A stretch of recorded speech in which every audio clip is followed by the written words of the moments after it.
अगर आप भी लेना चाहते हैं देश दुनिया की तमाम जानकारी तो आज ही सब्सक्राइब करें हमारे चैनल को। साथ ही नीचे दिए बेल आइकन को जरूर दबाएं ताकि हर अपडेट आप तक पहुंच सके।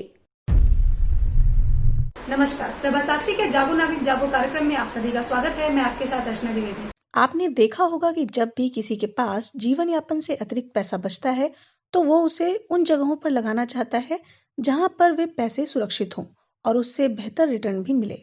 इस नजरिए से भूमि, सोना और मकान को लंबी अवधि के लिए बेहतर रिटर्न देने वाला साधन माना जा सकता है।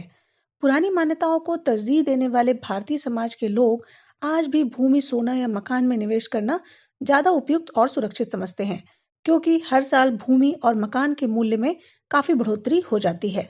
इस पर एक कहावत भी प्रचलित है कि सोना बेचकर कोना खरीदा जा सकता है, लेकिन कोना बेचकर सोना कतई नहीं खरीदा जाता, क्योंकि सोना चल संपत्ति है जबकि भूमि अचल संपत्ति। यही वजह है कि कुछ अपवादों को छोड़कर जो लोग इसमें निवेश करते हैं वे बदलते वक्त के साथ बेहतर रिटर्न नहीं ले पाते। इसके दो कारण हैं। एक, पहला कि इसमें बहुत ज्यादा पूंजी की जरूरत पड़ती है, और दूसरा, जानकारी के अभाव में लोग भूमि, सोना या मकान का सही क्रय और वाजिब उपयोग नहीं कर पाते हैं। आइए समझते हैं एक एक करके इससे जुड़ी सभी जरूरी बातें। पहला पॉइंट है कि भूमि में दीर्घ अवधि का निवेश ही देता है फायदा। दरअसल जानकारों का मानना है कि आप भूमि में उसी पैसे को निवेशित करें जिसकी जरूरत आपको निकट भविष्य में ना पड़े, क्योंकि भूमि सौदे को खरीदना जितना मुश्किल है उससे भी ज्यादा परेशानी आती है उसे बेचने में, और जब तक बिक नहीं जाए तब तक मन में संशय बना रहता है, इसलिए कि जरूरतमंद भूमि विक्रेता को प्रायः अच्छा भाव नहीं मिल पाता है। इसके अलावा कागजी कार्रवाई तथा रजिस्ट्री म्यूटेशन में लगा मोटा धन तुरंत बेचने पर प्रायः वापस नहीं लौट पाता। यदि भूमि की खरीद बिक्री के बीच में कोई प्रॉपर्टी डीलर या दलाल है तो और भी अधिक सजग रहें, क्योंकि चालबाजी और आपाधापी में कभी कभी खरीद बिक्री का बनाया काम भी चौपट हो जाता है और क्रेता या विक्रेता में से कोई ना कोई नाराज हो ही जाता है। इसलिए व्यावसायिक पारदर्शिता की नीति को भी लागू करें। दूसरा पॉइंट है कि भूमि संबंधी कुछ महत्वपूर्ण पड़ताल करने से आपको मिलेगा अतिरिक्त लाभ और मानसिक सुकून। मसलन जब भी आपको भूमि में निवेश करने की जरूरत पड़े तो हमेशा ये ध्यान रखिए कि उस भूमि का महत्व क्या है, उसका सर्कल रेट क्या है, उसका मार्केट मूल्य क्या है, दोनों में अंतर कितना है, वह व्यवसायिक भूखंड है या औद्योगिक या फिर रिहायशी, मुख्य बाजार या फिर अन्य प्रतिष्ठित संस्थानों में से उसकी दूरी क्या है, उसका रेंटल वैल्यू क्या है, क्या वह कृषि भूमि है या नहीं। ऐसा करते समय आप ये भी सोचिए कि क्या उस पर बागान लगाया जा सकता है, क्या उस पर व्यावसायिक काम किया जा सकता है, क्या उस पर मकान या गोदाम बनाकर नियमित रेंटल आमदनी विकसित की जा सकती है। यदि वह रिहायशी भूमि है तो कैसी कॉलोनी में है, नई कॉलोनी में या फिर पुरानी कॉलोनी में, क्योंकि नई कॉलोनी में अधिक रिटर्न मिलेगा जबकि पुरानी कॉलोनी में कम। किसी भी नई या पुरानी कॉलोनी में बिजली, पानी, सड़क, स्कूल, अस्पताल, मार्केट कॉम्प्लेक्स, उपासना स्थल, खेल के मैदान, पार्क, सामुदायिक भवन आदि की उपलब्धता के आधार पर भी कीमत घटती बढ़ती रहती है। ऐसी कॉलोनी की कीमत बस स्टैंड से दूरी, रेलवे स्टेशन से दूरी, हवाई अड्डे से दूरी, बाजार से दूरी, प्रमुख प्रतिष्ठानों से दूरी, मुख्य सड़क से दूरी के आधार पर भी निर्धारित होती है।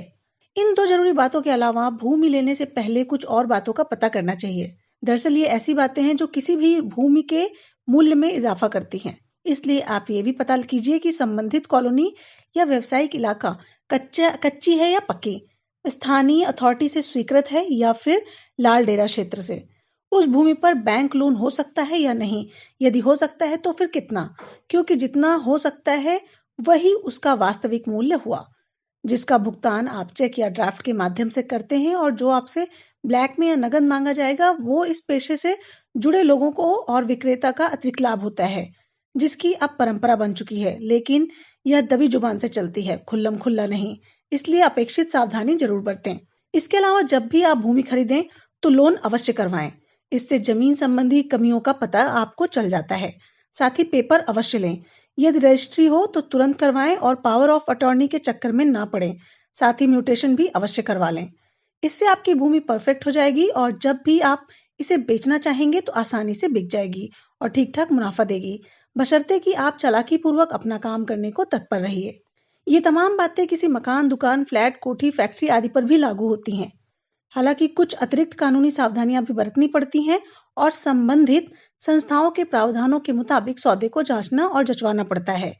वैसे किसी भी मकान, दुकान, फ्लैट, कोठी या फैक्ट्री को खरीदने से पहले ये पता कीजिए कि उसका नक्शा संबंधित निकाय से विधिवत पास हुआ है या नहीं। इसी तरह बिजली, पानी का लीगल कनेक्शन हुआ है या नहीं। इस मामले में फैक्ट्री की भूमि, भवन का नियंत्रण प्रायः अलग-अलग संस्थाओं के पास होता है, जहां से पॉल्यूशन आदि के प्रावधानों की भी बारीकी पूर्वक जांच करवानी पड़ती है। बनी बनाई मकान, फ्लैट, कोठी आदि के निर्माण की गुणवत्ता का ख्याल अवश्य रखें और किसी अनुभवी अभियंता यानी इंजीनियर से उसकी जांच करवाएं। ऐसा नहीं हो कि मकान, दुकान, फ्लैट, कोठी आदि खरीदने के बाद उसमें मरम्मत या तोड़फोड़ करवानी पड़े। संभव हो तो किसी वास्तुविद से भी सलाह जरूर करें।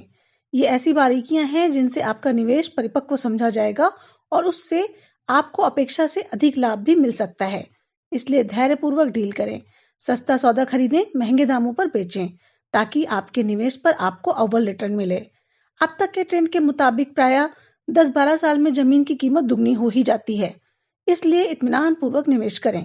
जहां तक सोने में निवेश की बात है तो सोने के सिक्के या बिस्किट में ही निवेश करें। किसी भी तरह का स्वर्ण आभूषण में यदि निवेश करना पड़े तो हॉलमार्क वाले आभूषण में निवेश करें, क्योंकि ऐसा करने से टाके का चक्कर नहीं पड़ता है। क्योंकि आमतौर पर टाके के खेल में आपका प्रायः लाभ स्वर्णकार ही हड़प जाता है। दरअसल किसी भी सोने की कीमत प्रायः कैरेट के हिसाब से ही तय होती है, लेकिन बिस्कुट आपको 24 कैरेट के मिल जाएंगे।